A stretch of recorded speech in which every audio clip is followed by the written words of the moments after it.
This is Tony Robbins and Dean Graziosi's Time to Thrive Challenge, the best bits and takeaways.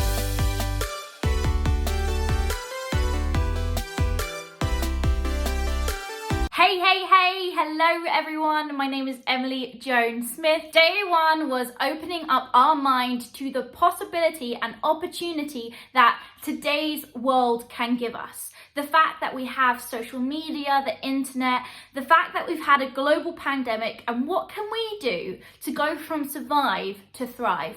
This is a 5-day challenge that Tony Robbins and Dean Graziosi has put together. So I don't want to take too long because this day was actually like 4 hours long, and I've got notes from a lot of it, and I don't want to take up too much of your time because that's not what I'm here for. Dean Graziosi started off by saying how a lot of us often focus on the wrong, and what we need to do is shift our mind to the opportunity. No one else is coming to save us. No one.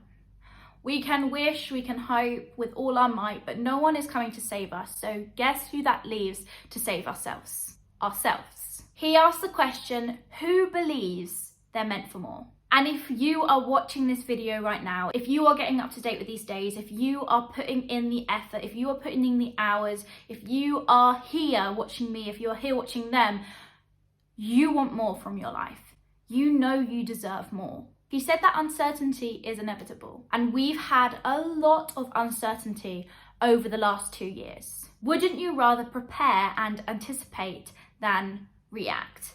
When things like COVID, when things like natural disasters, when things like life gets in our way, wouldn't you rather be prepared for it than have to react to it? That's what these next 5 days are about. One of the fastest growing industries is the self-education industry. The self-education industry is the industry where people are taking what they've learned from their stories, from their life, from their background, and giving it to you on a platter of workshops or Facebook Lives or seminars or one-to-ones. The thing is, so many of us go through a lot of things in life, and so many of those things are so similar. He asked us, if you had a day with your 20-year-old self, what would you say to them? If you could give them advice on relationships, or if you could give them advice on their health or business, what would you say to them? Because this is what the self-education industry is. It's someone taking what they've learned for the last 10 years, putting it into a learnable structure for someone else to learn in a day, so that they don't have to have the same problems, they don't have to have the same strife, they don't have to have the same roadblocks. Because if someone, or if you could give your 20-year-old self 10 years worth of learnings that you've had in a day, in 3 days, in a week, what price would you put on that? It's priceless. And that's what the self-education industry is. You have gone through something in your life that someone else is going through right now, and they could use your knowledge. They could use your help. They are in need of what you have to offer. People in the self-education industry are bridge builders. He showed us a diagram where it's like a straight line, then a little lump, and then a little straight line. This straight line is, life until you hit something hard, like loss or, struggle or COVID or whatever in your life, and it goes down and it creates this curve. And in that curve, you learn something new, you learn a skill, you meet a new person, you build yourself up, you build your confidence, and then you carry on with life. So many people need that bridge so that they don't go in that dip. And you have those learnings, you have those lessons that you can share with people. We're bridge builders. Next, Tony Robbins took the stage. Tony said, all you really need to have is the hunger to help people. Hunger takes you anywhere. Even if it's not the hunger to help people, you just need hunger. Hunger, your why, the reason to do it. That will take you places. What makes you hungry for success? Success leaves clues. If someone is being successful continuously, there is a structure there. There is a strategy there. And success leaves clues. Tony said that in every challenge, there is a gift. For example, COVID. One of what was meant to be his last live performances, it got cancelled because of COVID. So he moved it to Vegas because he thought, nope, Vegas is never going to close. But Vegas got closed. So he thought, what's never going to get closed? A church. So he moved it to the church. And the church got closed. So he had to think on his feet. He had to, improvise. He had to think and change and adapt. And what he did is he put his course on Zoom. And what he's realized now is that instead of reaching 250,000 people a year, he's now reached, over last year, 2.5 million people through his courses and through his learning.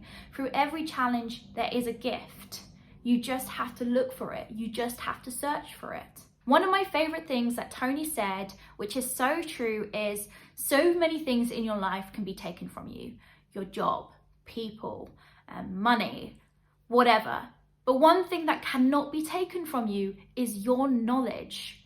When you invest in yourself, when you invest in your knowledge, your skills, those things cannot be taken from you. So when you get hit back, when you get knocked down, those things are still not taken from you. You are not starting from the beginning. You are starting from knowledge. You are starting from skills you have learned already, and no one can take them away from you. So invest in yourself.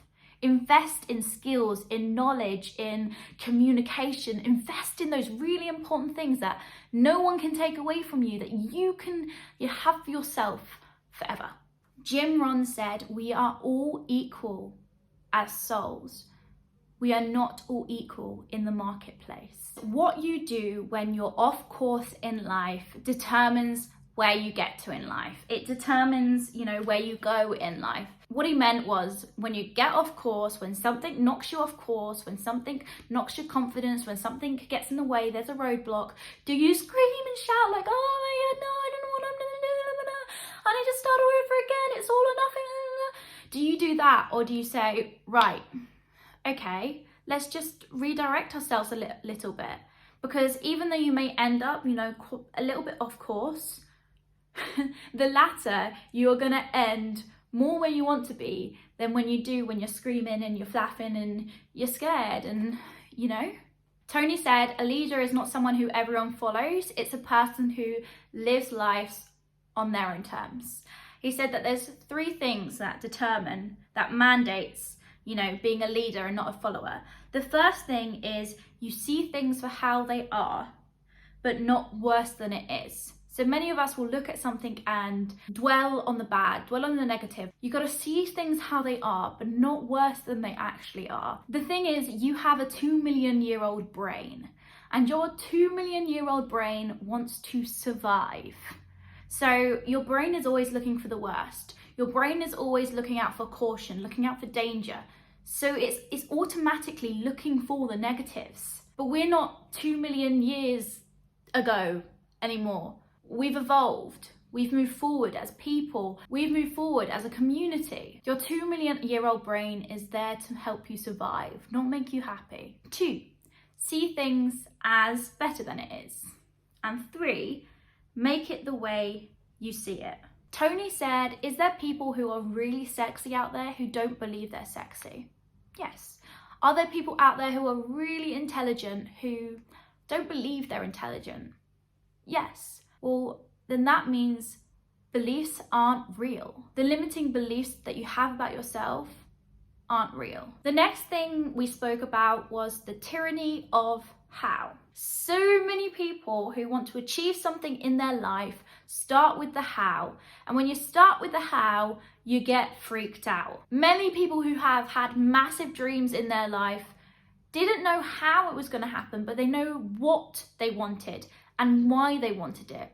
When you start with the how, your doubt comes in, your lack of self-belief comes in, all the struggles and all the hardship and all the roadblocks come in. Instead, start with the what and the why, because when you know what you want, it's much easier to create a path. And when you know why you want it, it builds that belief to cover that what, so you always go forward to go and get it. There's this belief behind you, this strength, this, this fire, this thing inside you that no one can put out. Tony said, reasons come first, answers come second. If you have strong enough reasons, the how will always come. Tony told us a story about a man who was looking for a Spanish galleon. He searched for not 1, not 2, not 5, but 16 years until he found his treasure. He found $500 million in gold, but he didn't give up. It took him 16 years. What would it take you to last 16 years? To keep going for 16 years at your dream? What would it take you? There's 3 core beliefs that will keep you going. The first one is that it's out there. You have to believe that your dream is out there, because if it's not out there, why are you going to even try? Secondly, he said, it has to be I must do this. I must find this. I must get this treasure. I must accomplish this dream. The third core belief is it has to be worth it, because if it's out there and you must do it, you will do it, but it's not worth it. Why are you going to do it? You have to have those 3 core beliefs about your dreams, about your goals, about your ambitions. Tony Robbins left us with some homework. The first thing was to write 2 goals you want to achieve in the next 6 to 12 months. Number 2, why is that goal a must? Why must you achieve that goal? Not why should you, don't should all over yourself, but why must you achieve that goal? 3, what's kept you from changing in the past? 4, what needs to change now? And 5, what are 2 action steps you're going to take to achieve those goals? 1 big, 1 small, that's small, 1 big, 1 small. Next, Jenna Kutcher took the stage. Jenna explained how so much in a year can change. What do you want to change within the next year? She explained how when she was in her office job a while back, her boss came to her with a 5-year plan and laid it on the table and said, look, this is what we're doing for you. Jenna realized in that moment that she didn't want anyone else to control the next 5 years of her life. Her boss didn't even come to her and say, what do you want? What do you need? Where do you want to go? She just laid out the plan in front of her. Jenna knew in that moment, not what she wanted, but what she didn't want. She explained how a lot of time in life, you don't know what you want, but there are things that you know you don't want, adamant that you don't want.